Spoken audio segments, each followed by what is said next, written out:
It's the bowl opener. God, that feels so good to say that. Anytime we feel like getting out, we can go out and sit in the woods now. When you want to get away from anything, you can go sit. You need a little mental clarity. You can just grab your tree stand, go climb a tree. You and nature can become one again. Yes. That's it, right? It is the easiest out for me because I know nobody's listening in my household. At 6 a.m.? I got to go. I'm going to go hunt. Whether I sleep, whether I doze off, whether I shoot a big buck, it doesn't matter. So now, it is a reprieve. So now for you two guys, do you get one of these the night before? Okay, make sure you have everything laid out ahead of time because I don't want to hear you get up and start putting on your clothes as you leave the house. Yeah. I think especially for me now with the puppy in the house, I don't know how this is going to work for me because if we go to the bathroom in the middle of the night, the dog wakes up and starts whining. Well, you just sleep in another room.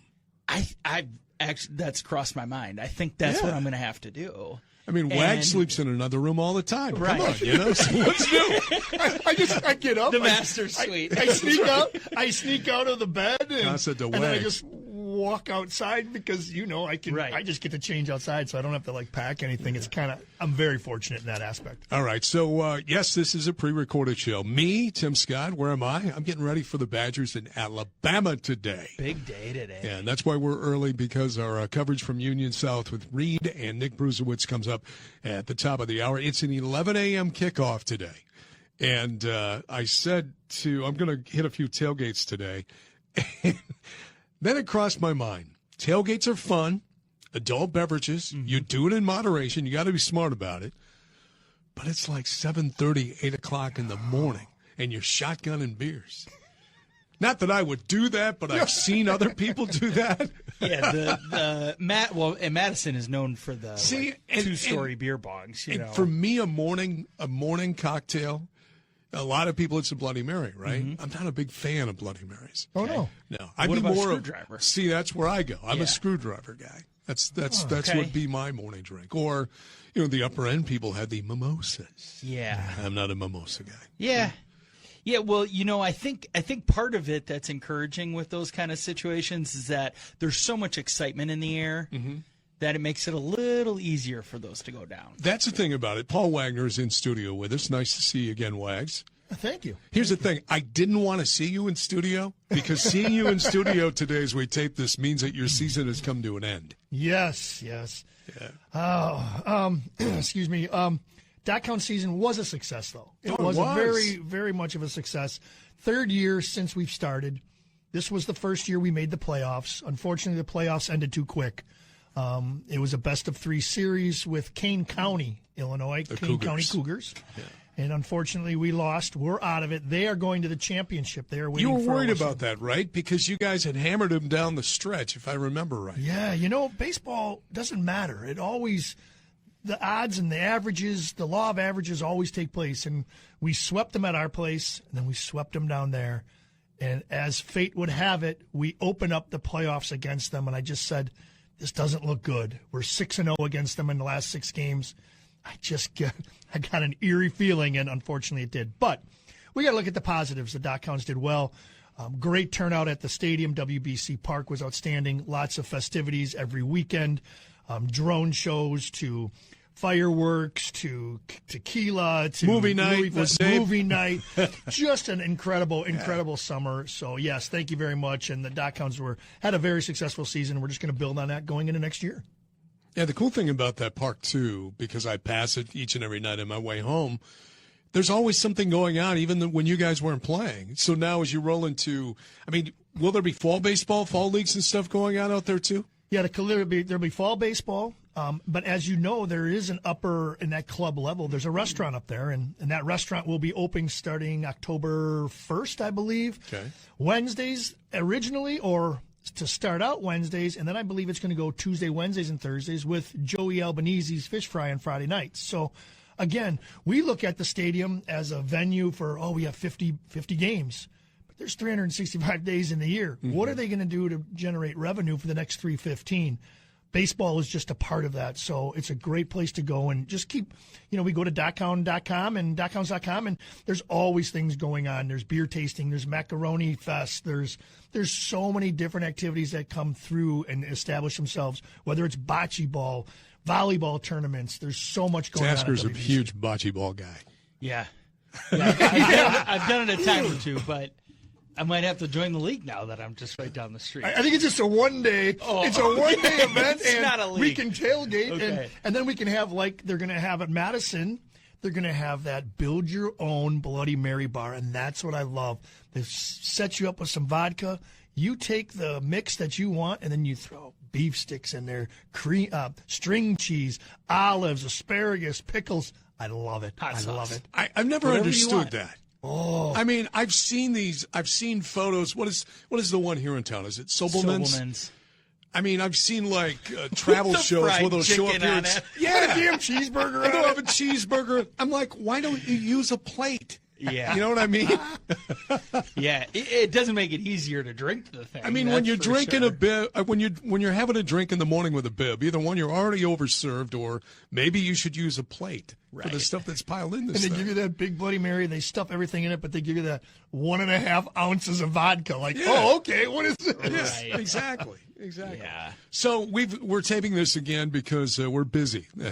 To be honest with you, you guys are in the woods. So one of the things you guys in the previous weeks have really preached about is being ready and getting prepared. I would hate to have someone pick up that stuff last night and go, "Oh man, I forgot about this," and they can't run out to their local store. You should have that stuff taken care of by now. And I'm assuming you guys were ready to go this morning. Yeah, I think the biggest thing is don't forget to clean out your bag. If you've got a backpack that you You know, take like out old into the beef woods, jerky in there. yeah, or maybe there's like an old oatmeal cream pie, or who knows what's in there. You look But at that expiration date on the back, and if if you're it's anything still like good, me, you go just for it. bought a new bag this year and decided to throw the old one out. Right. Yeah, I think that we've all been thinking about it so much over the last couple of weeks, and we've preached about it, and we've all got our checklists that we go through, and doing a lot of those things. And if you're not ready by now, you're probably not going out on opening morning, which is totally fine. It's easy for it to creep up on you, though, too. You think about it, especially like Wags. Look at you. You've had life happening lately with the playoffs and all that stuff, and then. Boy, here you're like, oh, yeah, the season starts next week. And we're like, in the next 48 hours. Exactly. It's here. Exactly. So it happens. So if you're not ready, and maybe that means you're not going out for opening morning, but if you are, I'm sure you've gone through your checklist and you've done all your stuff. You've washed all your clothes and got everything out. Make sure it still fits. And Is your strategy as you enter the woods today, Wags, the same as you said it would be a few weeks ago, where unless it is the deer, you're probably going to just kind of watch for a while. So your season doesn't, like you're on Monday going, what do I want to do for the rest of the fall? Because I'm done. So I'm going to take my bow, but my early season hunting, unless that monster comes, is there. But I like to see, and I just like to verify that all the travel routes are the same. Right now, my cameras, and we just talked about this earlier, we'll probably go over that. All my cameras are showing still some fawns and a lot of does coming into my food plot. I want to make sure that where I'm sitting, depending on where the wind is, I can see what trails they're coming up and coming into the plots at. Because those are the trails that come end of October, mid-October, November. That's where those bucks are going to be. As long as I have a consistent pattern with those does, then I can figure. So am I necessarily going to harvest something? Probably not. But I'm going to gather, I know it's a big word for me, intel. But I'm going to gather intel. If I had a bell, I'd ring it right now. I don't in this I'm going to studio. gather intel like I know what I'm doing, and I'm going to be like, okay, this is where they come. This is what changed. There was a house built probably the way the crow flies, maybe a couple miles, but still part of my feeding program that I have or that I'm involved with because of the fact there's so much ag land around there. So I have to see that, and that's what I'm going to use it for. Yeah.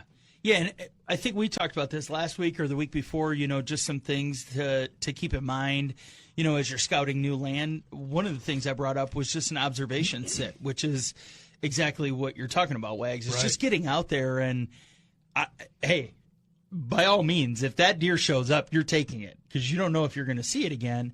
But it's also good just to get out there and just get some intel and just actually see kind of, has anything changed in the landscape?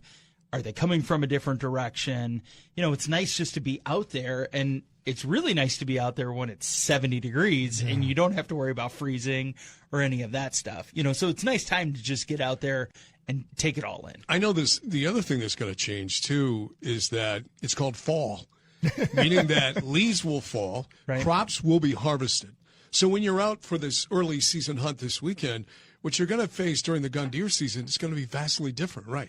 Oh, that is true, too. Yeah. So you almost look at it as two different – I mean, we know it's two different seasons, but it's almost two different sports, kind of. Because and their patterns change, too. Exactly right. Right, exactly right. So now I can also go up into some of the stands and see – all of a sudden you see a doe coming up maybe out of the northeast, and you're like, well, where does that – then, oh, there's a limb there. You still have time to remove that. You still have some trimming to do. You try to do all your trimming earlier. We've talked about that before.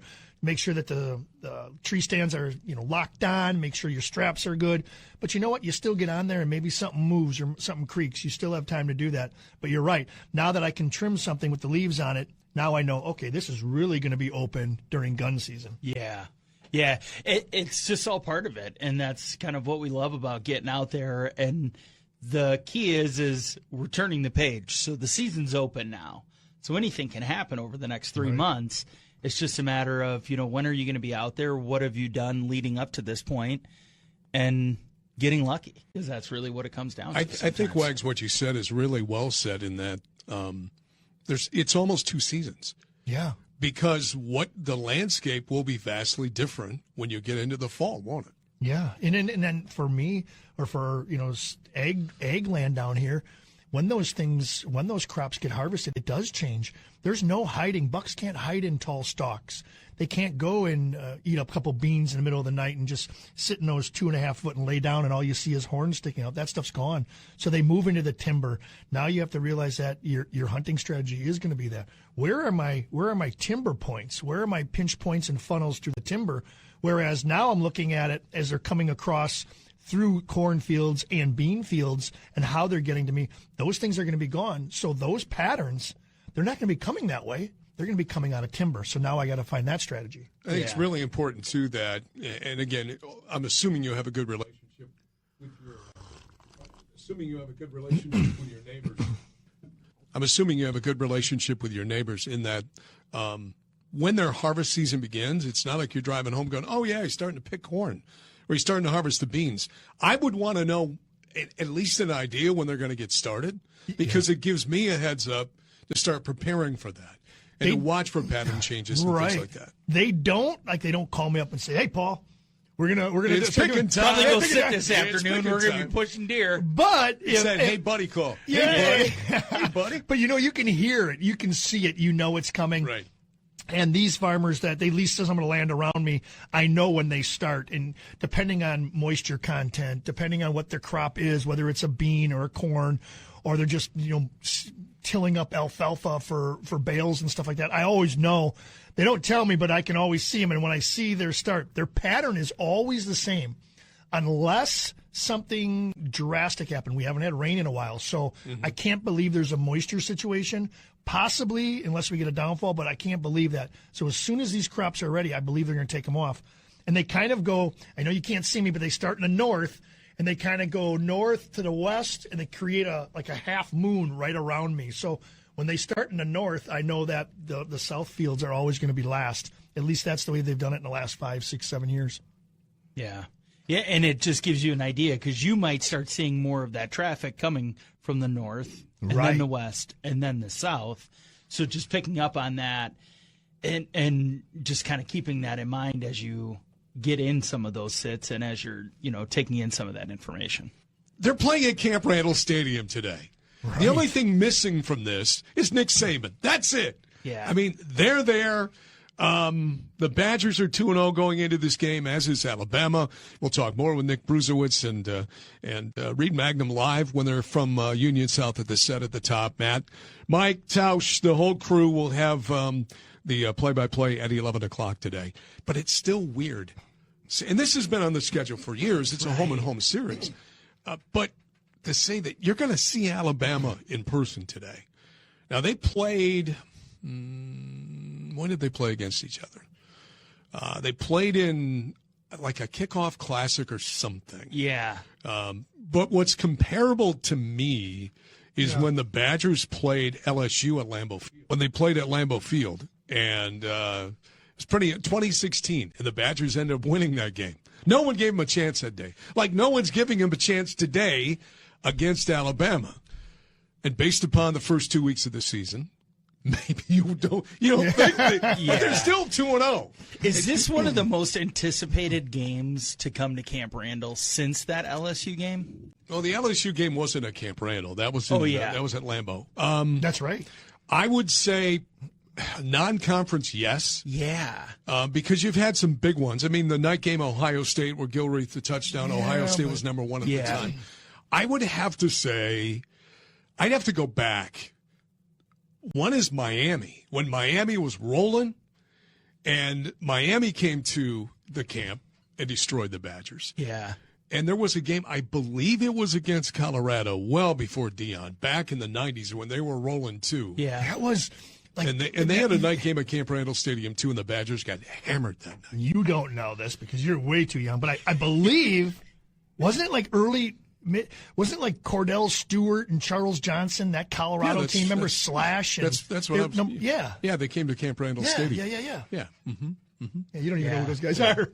Here's a little tidbit: when the Badgers played Miami, that day at Camp Randall Stadium, the defensive tackle for one of the D tackles for Miami was a gentleman by the name of Dwayne Johnson. Yeah. Oh, Dwayne Johnson later became The Rock. The Rock. Yeah. He was a pretty good college Where did football Warren player. Sapp go to school? Miami. Okay, He was at the U. That's what I thought. Yeah, he was at the U. Mm-hmm. Yeah. It's exciting, though. I mean, I think it's so great for Madison because they get Madison, the state of spotlighted Wisconsin, at this. yes. You know, it's exciting. I know one of my coworkers, one of the girls that I work with, her husband is like a diehard Alabama fan, and she got him tickets for his birthday. Him and his brother are going to the game. I'm like, I hope you got him a hotel room because he's been looking forward to this for so long now. I just hope they hang with him. Yeah. You know what I mean? Yeah. That they hang with him. This is not a blowout. Can the Badgers win? Yeah. If you look back last week, I mean, Alabama, before they pulled away, they struggled for quite a while against who did they play? Was it Bowling Green, I think? They have a new coach too. Right. So, I mean, I don't know. It'd be interesting to see what this program is lacking right now under Luke Fickell. And it even goes back to his predecessor, Paul Chryst. They don't have a benchmark win. They need one of these. Yeah. It helps you. The ripple effect that you get is just amazing.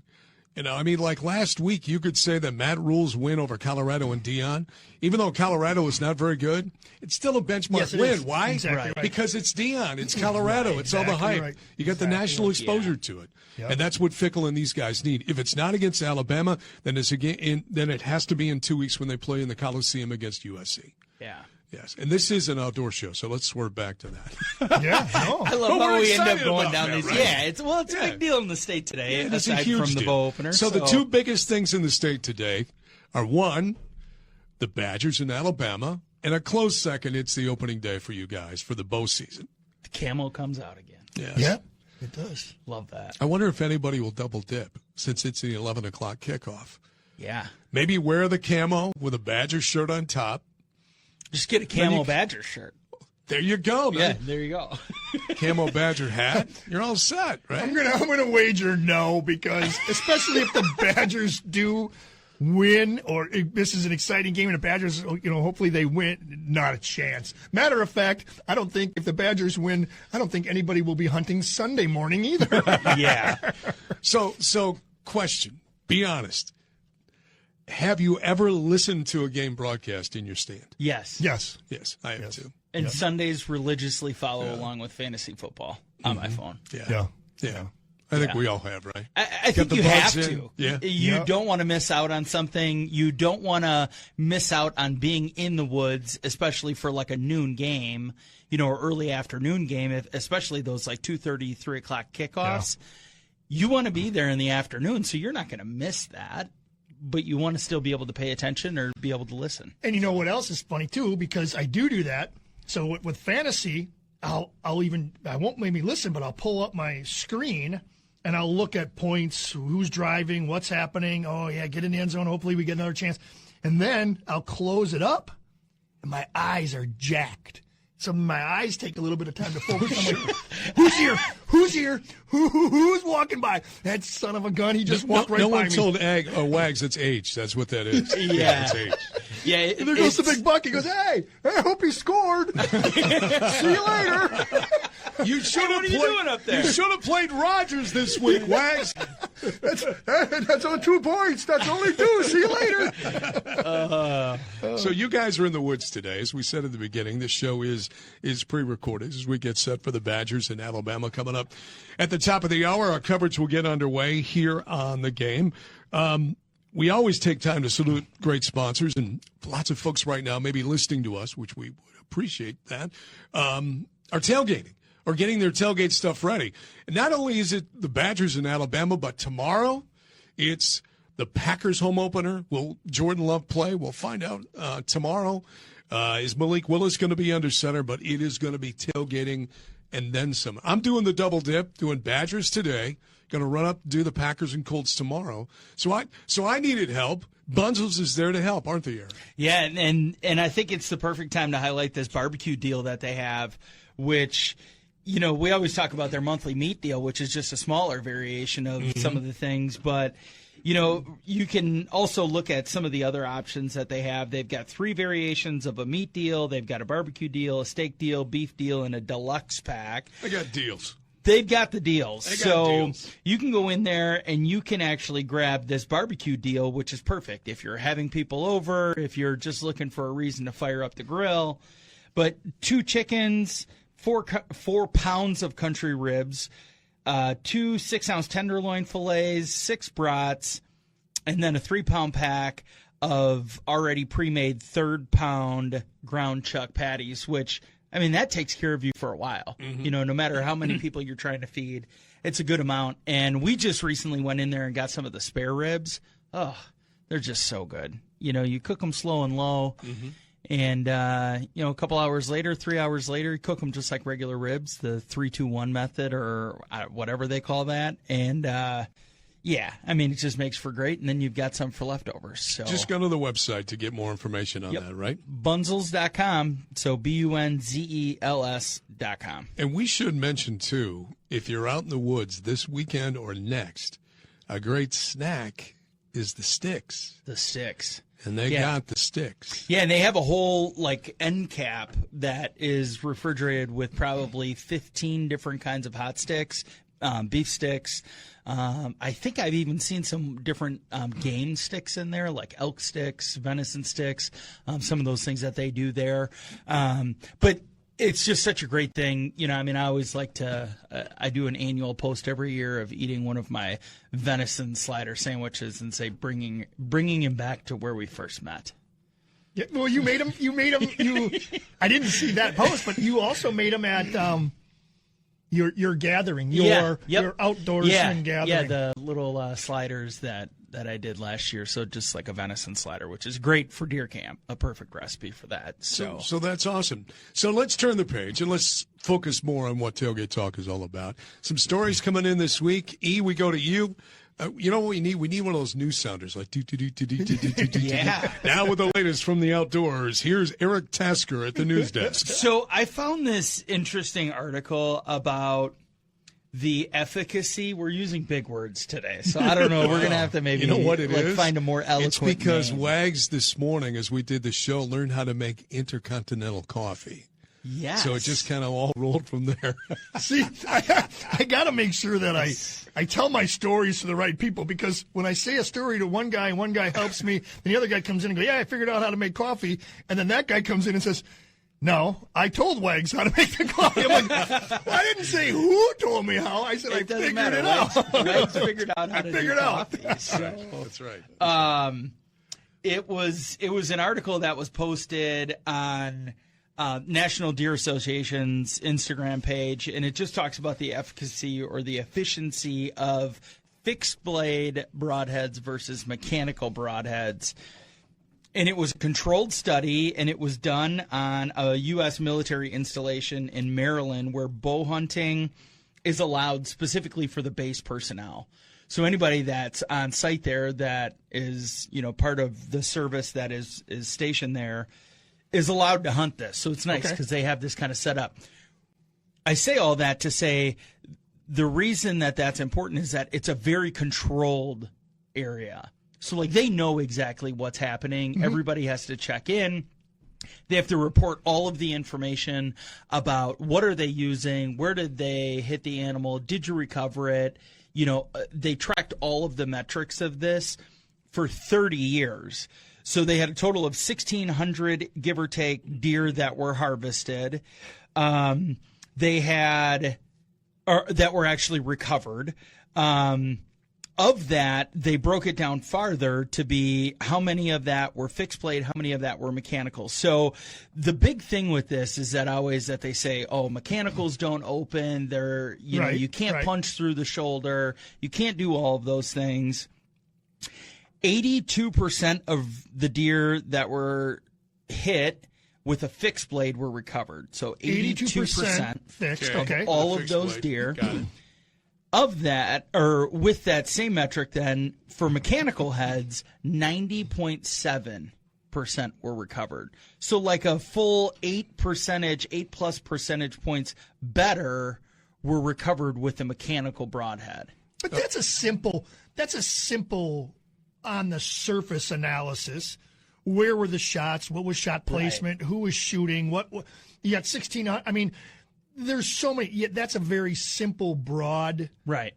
Broad. Yeah. That's a very simple. It's easy to say. Mm-hmm. Okay, the guy we harvested 82% and 90%. 8% difference. But who was doing it? Who was shooting? Where was shot location? I mean, it wasn't like it was shooting out of a machine. I don't know. I think that's. I'm glad that those numbers are as close as they are, because it can continue the battle between fixed and expand. I mean, whatever you want. That way you can continue back. Where if it would have been like 42% and 91%, then maybe you have to look at something. Educate those who are not in the know, like you two guys. What is the difference between the two? So a fixed blade broadhead is exactly what it says. It's fixed in position. There's no moving parts to it. Mm-hmm. So if you think about those are the screw-on ones, right? They both screw on, but right. one mechanical side, and it's interesting that they call it a mechanical because there's a little mechanics. It'll open up so an expandable broadhead. Right. So when they hit the body of the animal, there's different interactions on the front end of it that push back on the front end of the head that allow for expansion then. And more damage, right? Which then in turn, as long as they open, which is always the big thing that everybody pushes back on, as long as they open, there should be a bigger cut diameter with them. What is your preference? What do you guys use? I haven't stopped using my mechanical broadheads for the last 3 years now.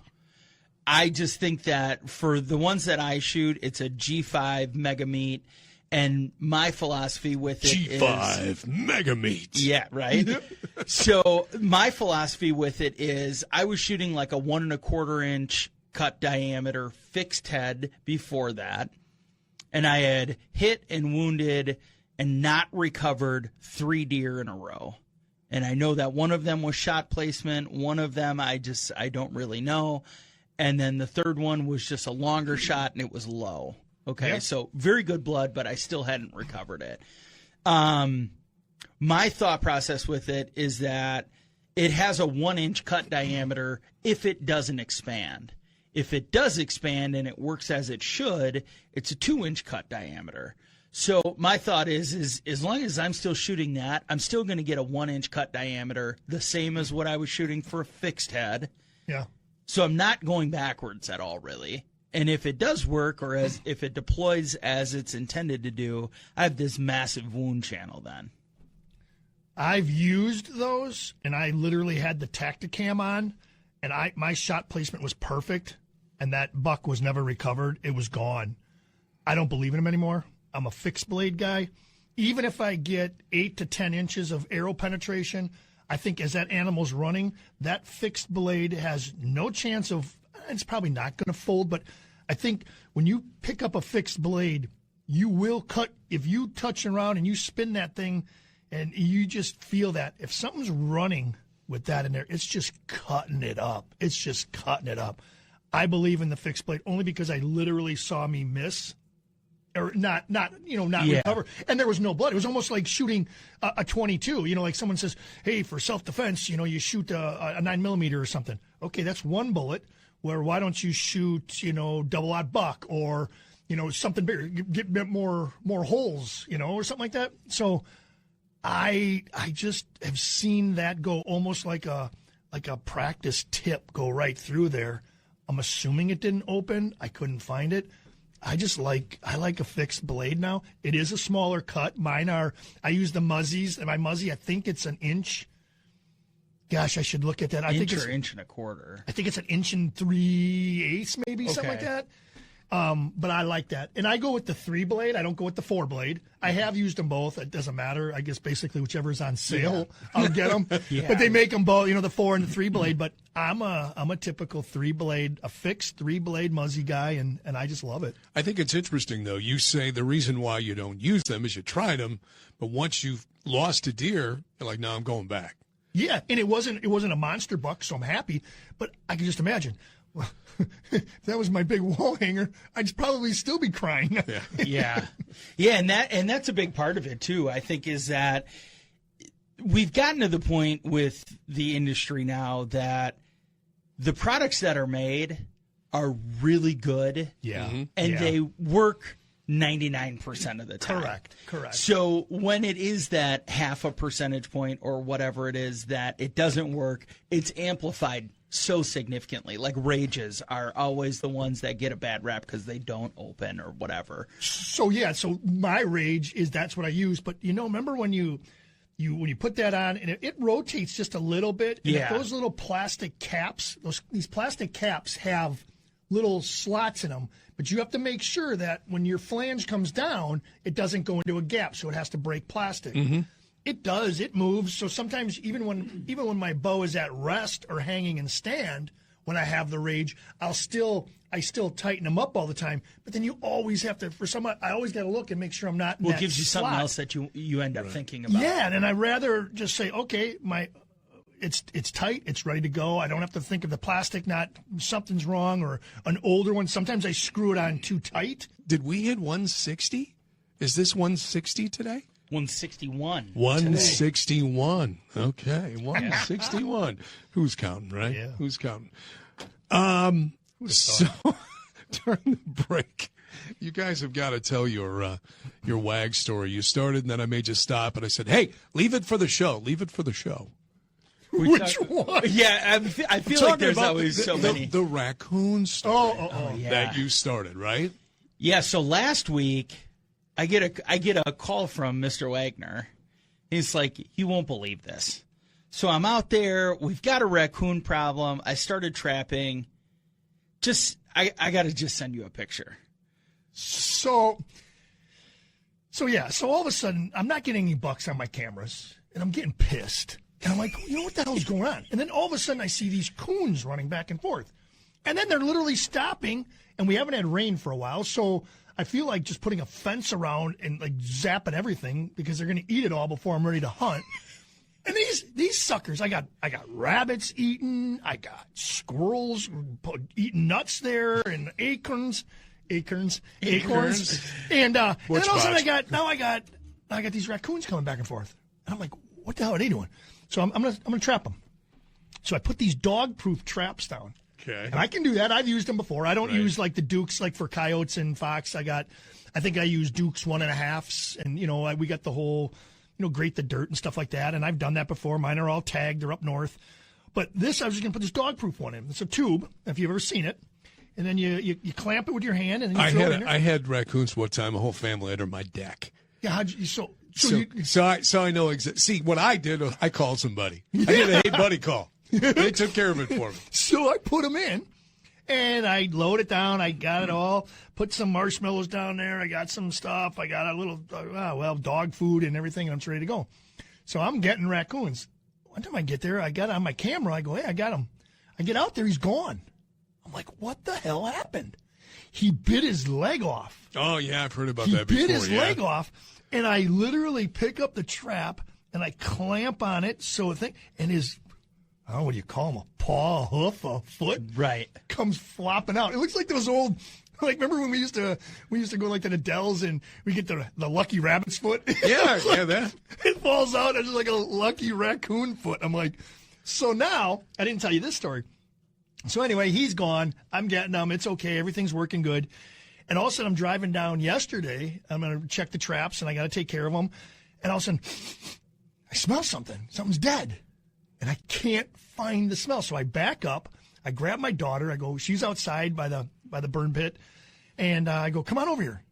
She starts smelling. I smell it. We can't find it. And I go, I bet you we're going to find this thing. And it's going to be the three-legged raccoon that's dead. But we couldn't find it. But, yeah, he bit it off. And these coons are really pissing me off. So I wrote this down while you were telling the story. I think this week's episode is the lucky raccoon foot. Yeah.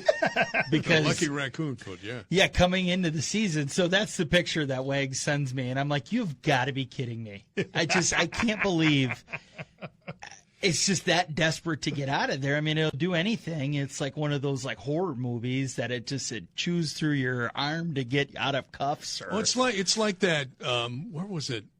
Was it the guy was skiing or something like that? Wow. Yeah, that is a paw, Wags. Nice photo. It's a paw. That is a paw. Okay. Yeah. We'll get you a little keychain with that, baby. Yes. But where the guy cut off his leg. Oh, yeah. So he was like stuck in the mountains or something, and he cut off his leg and then did the tourniquet so that he could, because he was trapped. He was going to die there. It was like an avalanche. It was an avalanche. That's what it was. He was caught. It's scary. Yeah. But who knows? I mean, your adrenaline is rushing so much that you just got to get out of there. What do you do? Well, exactly. Yeah. Then you see me coming up in a four-wheeler, and the guy goes like, oh, no, it's going to be over. And he starts spinning around in a circle. Like, sorry, buddy. You should have went for that. I'm glad this show today's in the 6 o'clock hour and not at the normal time slot of 7. I'm just kidding. Yeah. Oh, that's good. You got to do what you got to do. Well, I've got a couple of these questions. You know, I keep hearing all these like back and forth, you know, would you rather do this or would you rather do that? I'm going to just rapid fire these. There's like 13, 15 questions here. Kind of all over the place. There's not really a rhyme or reason to them, but we'll just run through them. You guys can answer, and the listeners will get to know us all a little bit better. So, all right, first one. Would you rather hunt with a bow or a gun? Bow. Gun. Okay. Hunt with a bow or a crossbow? Bow. Crossbow. Okay. Would you rather hunt from the ground or hunt from above? Above. Above. And then a stand or an elevated blind? A stand. Elevated blind, I think. See, because that's what I always used on my lane. Because he's a gun. Yeah, that's I'm a gun. guy. So you want the I'm a rednecks. gun guy, yeah. I only use my rednecks I thought the for same gun. thing as you, Wags. I'd rather be in a stand because I am nervous. Like late season when I come out by you, like there's a lot of moving parts to that, and to be able to. Yeah. So I agree with you there. If you could hunt one season for the rest of your life, what is it? If you could hunt one season for the rest of your life. Like you can only do turkey, you can only do bear, you can only do deer, you can only do pheasant. I'm going to to do goose. I'll take as much as I do love turkey. I'm going to go whitetail because there's a lot of longer season, excitement. I love turkey hunting for that split that week or those 5 days. Yeah, outstanding. But I'll take whitetail. I'm going to take turkey because one, the weather's better. Yeah. And we're older now, that's why. The second thing, too, is I think it's more of a challenge. Just, the calling of birds and everything else. And it's a lot more interactive, too. Yeah. It's a lot more engaged. So I'll take turkey. I agree. Okay. I like this question. This is actually what spurred this. Would you rather harvest a deer from your own place, whether that's private or public, and say you did all of the work to make it happen, or would you rather take a monster from an outfitter that you just show up, hunt, and shoot a deer? I want my own. My own place. Yep, my own. Yeah, my own place. Yep. Because you're going to shoot a monster on your own place this year. And even if it's not a monster, it's still mine. It still has a story. Yeah. You know, I still have Or his that. neighbor will. Or his neighbor will. My neighbor Or you'll will. see it in the truck bed. That's exactly what's going to happen. Would you rather hunt in the freezing cold late season or the first week of the season when it's 85 degrees? I would rather hunt when it's freezing cold. Yeah, me too. Yeah. Me too. I was in a thunderstorm once in a deer stand. And I'm like, what What are we doing What here? am I doing? Yeah. I mean, it was thunder and it was pouring. Yeah. What am I doing here? What am I in the jungle here? What am I And doing? I'd rather track through snow than track through rain. Yes, So, exactly. there's been a couple times where we've been blowing around in a tree stand, just thinking, we probably need to get out of here. Fall upland bird hunting or muskie fishing? Muskie fishing. Muskie fishing. Okay. Draw an out-of-state tag every 5 years and take a big deer, wherever that is, Iowa, Kansas, whatever it might be, or hunt Wisconsin every year and no guarantees. So you can only hunt that fifth year or whatever that is. That you draw the I out-of-state. remember I did that. We have that farm in Kansas. Yeah. But that's an over-the-counter tag. That's not a draw. But or get to hunt every year whenever you want to hunt. I think I'm going to take. I would like to get an Iowa tag. I would like to get an Iowa tag and see if I can harvest a big, even though, because it'd be still a story. If we, let's just say the three of us all go to Iowa, right? We know where we're staying, we know where we're eating. It's a different thing, and it's different land. Sometimes it's nice to look at different scenery, and I wouldn't mind it. I think I would take a 5-year big buck tag in Iowa.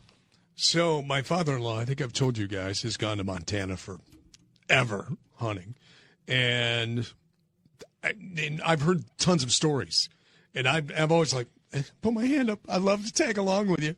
So I think, that's what I would do too. I think you nailed it with that. Yeah. Getting out of state and getting different scenery. So going to Montana and hunting those big, vast hills and valleys, or going to Kansas and hunting the croplands. I think that would be the biggest excitement of that, just being in a different place. Yeah, I'm excited. We can talk on this next time, but we're we got some property now west of Richland Center, and I think it's called Muscadet. Yeah, we're going to be out there. Muscadet. So, and then I know Muscadet really well. So we'll be out there this year and in years moving forward. So again, that's different terrain also. So I had to buy. So these hills are huge. I'm like, how in the hell am I going to walk? That part of the state's where I grew up, man. I can tell you all about it. I bought an electric golf cart. And then he goes, let's buy bikes. I go, bike? I got to carry all my crap. I go, I want a golf cart, so I bought an electric golf cart. Camouflage golf cart. Yeah. Just buy an ATV. Too loud. No, I can't find electric. True. I need electric. Yeah. But, so. Electric golf cart. So did you buy a side-by-side? It's, yeah, it's just I got a picture of it. I'll show it to you. Yeah. They're not that expensive. They're not that expensive. Okay. I've got 4 more here. Euro mount or a shoulder mount? Shoulder mount. Shoulder mount. Okay. Jerky or sticks? Sticks. I'm a jerky guy. I thought that's how that would go. I'm a jerky guy, yeah. Use a dog tracker or thermal drone to recover your deer? Well, neither one of us could figure out how to use the damn drone, so we'd have to go with Well, you'd call somebody in to do it. Yeah, hey, buddy. Okay. Yeah. Hey, buddy. Okay, so Wags, for you? I'm going to do I think I'd rather have the dog. I'd rather have the dog. Yeah, see, and I like the dog. I seriously, I could go either way. So I would take the drone because I think it's a faster and more of a guarantee because you can get the thermal imaging, so you'd know exactly where the deer is. The dog I would actually prefer because you get to watch the dog work. Yeah, and I think that is such a cool part of that experience. Okay, last one that I got for you. Would you rather run trail cameras, get a huge deer on it, and never see it, or not be able to run trail cameras at all and not have any idea? Do I get the buck? Even if it is you wouldn't luck? have any idea, so it's just up in the air. Okay. So you either get the trail camera and know that there's a big buck, but So you the end never see result him. is the same, right? Well, it could be. Yeah. Okay. I'm not going to change it. I'm still going to run my trail cameras. Yeah. But if I could push back 7, 8 years, I think I would like to be surprised. Me too. Yeah. I would like to be surprised. I'm not going to quit using my cameras. I'm going to use them because I want to know. But remember in the old days when we'd sit up there and you'd be like, you have to wait. Horns. Right. I can see horns coming through the grass. Right? Biggest buck I ever saw in my life, sitting on a hillside on the family farm, and my dad started a tractor. And I've been sitting on this hillside for hours and not seeing anything. And there's a grove of pines down below me, right? Well, when he fired up the tractor, spooked the buck comes running up the hill. Right at you? Right at me. Okay, right at me. I've got the 270 with a scope on, right? I pull it up. All I see is a blur.